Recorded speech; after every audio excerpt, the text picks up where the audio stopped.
nugget, we are talking about drop sets. I just want to go through exactly what that is because a few of you have been asking.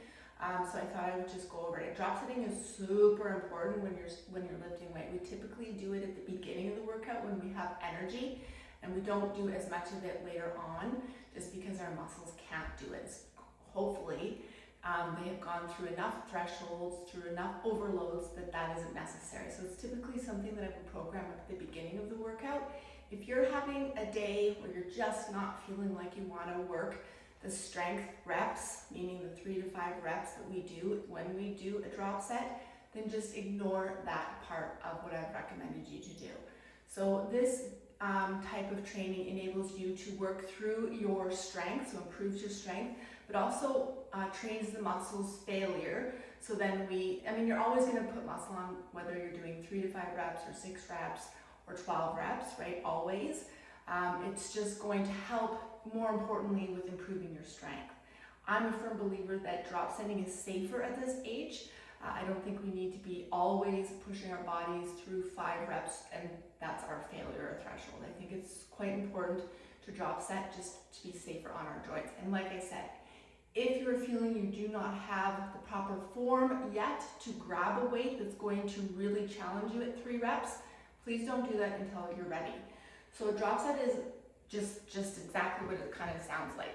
You're grabbing a weight that is really uncomfortable and hard without compromising form. You might cheat a little bit on the concentric part of the movement. So concentric, eccentric when we're talking bicep curls.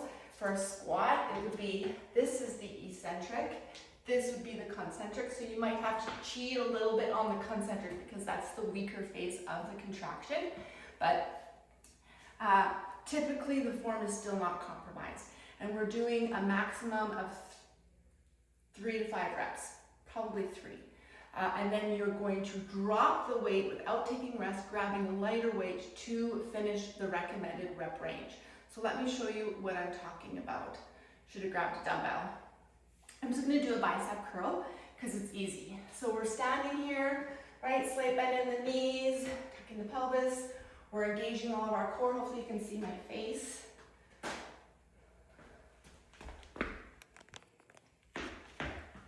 Oops.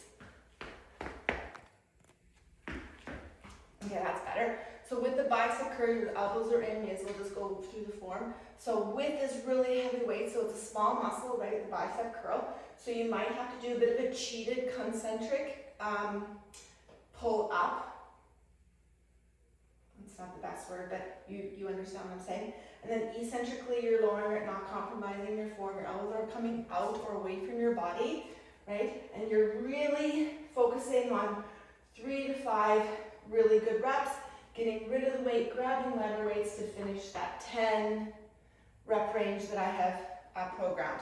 Another example would be a squat. I may as well go through a squat, okay? So feet shoulder width apart or whatever's comfortable for you. Eccentrically, heavy weight, right? So if you've got a barbell, obviously that's going to be easy to add challenging weight.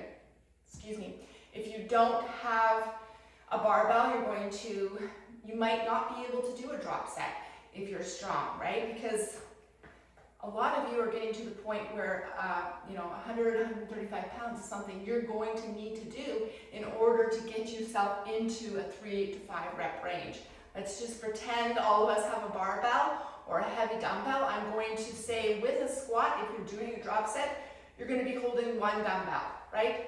One that's here. We're not going to be holding it up here. There's no way. Probably not going to be holding it in each hand, although might be easier, but if you're handling a really heavy load, the safest positioning would be to have one dumbbell. Let me just show you.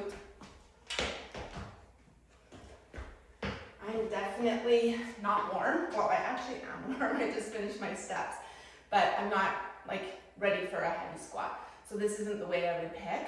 So I would be coming down and up for really big weight, really, really big weight. If you're not using a barbell and you really want to try this, you could add a few jumps, right, for a heavier set, 3 to 5 of those, and then you grab the lighter weight and finish the rep range that I specified.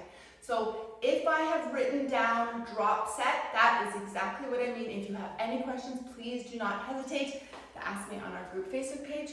Otherwise, have a great week, and we will see you soon.